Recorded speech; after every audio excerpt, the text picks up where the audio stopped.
From the studios of Brentwood High School, you're watching award-winning WBHS 9 News. Weekly newscast brought to you every Friday featuring Hank Strange and Anna Espenshade. WBHS 9 News starts now. Good morning, Brentwood High School. I'm Luke Deaton. And I'm Keikoa Payne, and here's what's making news. Game 2 of football playoffs is tonight, and we play Stewart's Creek High School, and with a record of 10-1 versus ours at 9-2, they've got home field advantage. But the odds of a Brentwood win are still high, and the football players and coaches believe that family is what makes this team special. Brentwood wide receiver Dylan Jackson says the coaching staff is a huge piece of the team's success. They're a really big reason why we can fix all those things, because we keep doing them until we get it perfect. Defensive coordinator Michael Kane says that works both ways.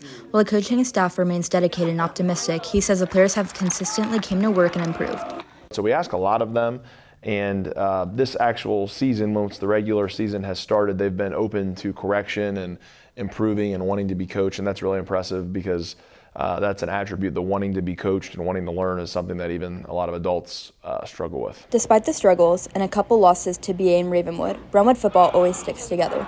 From football games to baptisms, they show up at every turn like real family. One of our players was getting baptized this weekend, and a lot of guys showed up and was there for him.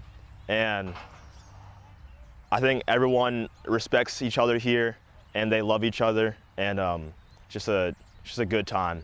There's an extra intensity when if you lose, you're done. And this football team, once we lose in the playoffs, won't ever, or we win a state championship, won't ever be together again. So it's really motivating to have great practices and a great plan so that we can keep playing the next week. Win or lose, this team has been through it all, and their friendship is something they will never forget. Media Porvesa, WBHS 9.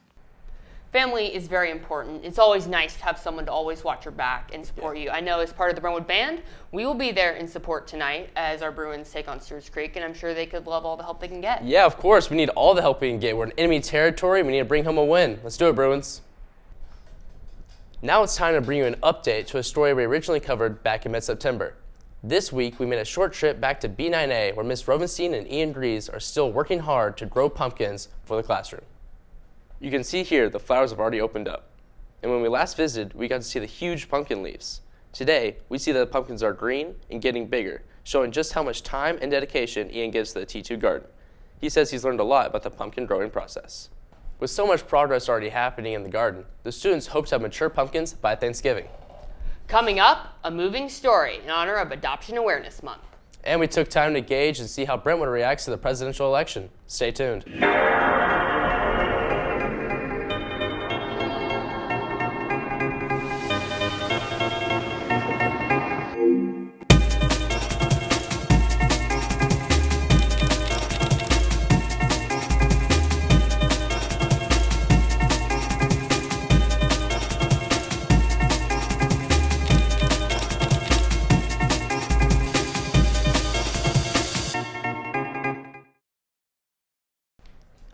Welcome back.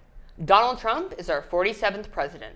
After the very controversial 2020 election and all of the absurd events in between, Americans are looking for someone to give the country some balance.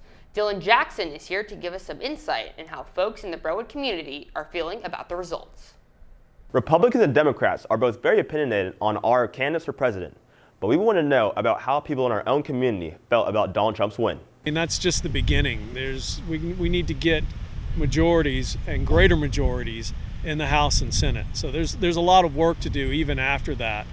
But we'll celebrate, that's for certain. We want to see kind of America restored as a world power, as a world leader, as an economic engine. What makes Kamala the better candidate? She represents everybody, not just one group of people. She is here to give us a tax credit for people who are first-time home buyers. She will support women's rights and support the women's right to choose. As a person who has had a miscarriage myself, it is terrifying to me that women are dying. I talked to Brentwood High School students and teachers about what they thought about the presidential election.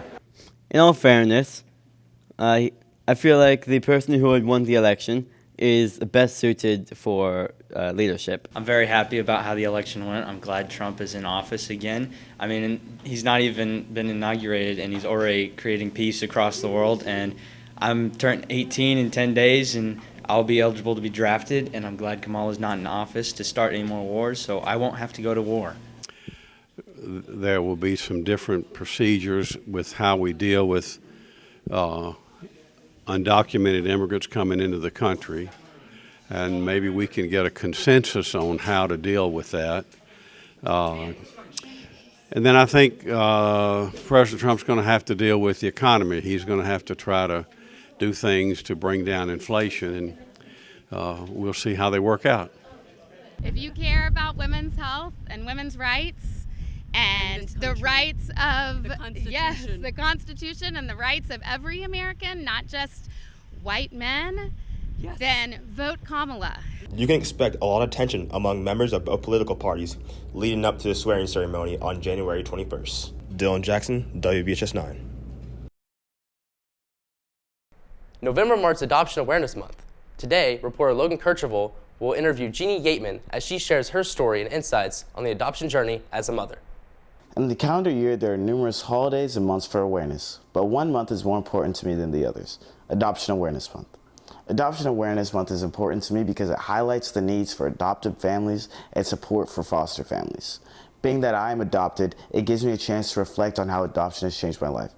Joining me on her perspective of adoption, my mother, Jeannie Yateman. Some people might call it adopted, but I've chosen them. And I always knew that I wanted to have children, and I always knew that there was children out there that needed love. Since I decided to do this story for the newscast this week, me and my mom took some time to reflect on the sacrifice that comes with adopting a kid that is not your biological child. We went into the hospital. It was the Med at Memphis, and the nurses were not very nice. They were really rude. They were very rude. I think they did not, they just, they did not like the way that we looked, and really were not very happy that we were going to be adopting this baby. What we agreed on is that we're all very lucky to have each other. I think it's a roller coaster of emotions, but at the end, every emotion was worth it. Yateman says she gained so much perspective on how to get through the struggles that come with adoption. And we ended up not hearing from her for weeks. And so I made my husband empty all the baby furniture out of the baby room, because it was, again, you're on this roller coaster of emotions, and I believed, it was really, really frustrating. And I just remember being so sad and so upset. And I was adopted from Memphis, moved to Brentwood. I love that I'm adopted. It gives me a unique perspective on family and connection. My parents are amazing. My sister's great. And my brother that was adopted 3 years after me, he's cool too. Logan Kirchhoff, WBHS 9. Coming up, we're breaking down some upcoming events and some important dates so you can mark your calendar. And the wait is over. We'll be drawing our raffle winners as thanks for participating in our newscast. Stay tuned.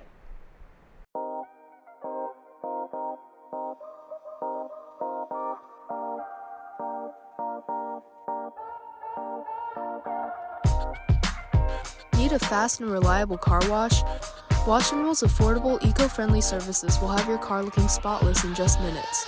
Starting at only $7 per wash or $18.95 for an unlimited monthly plan, visit www.mywashandroll.com to find a location near you.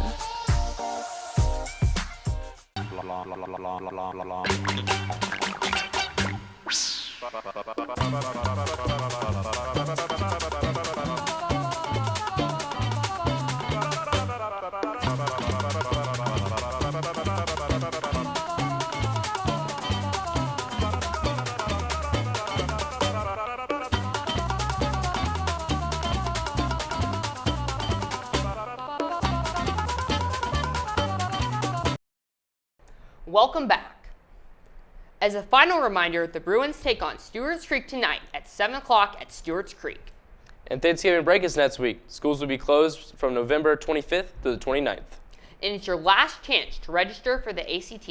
The deadline for the December 14th test is November 22nd. All right, guys, it's finally time.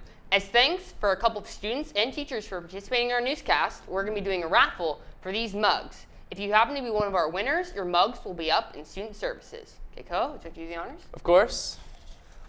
The winners for the teacher is Ms. Wendy Hart. Congratulations. Would you like to do the students? Of course.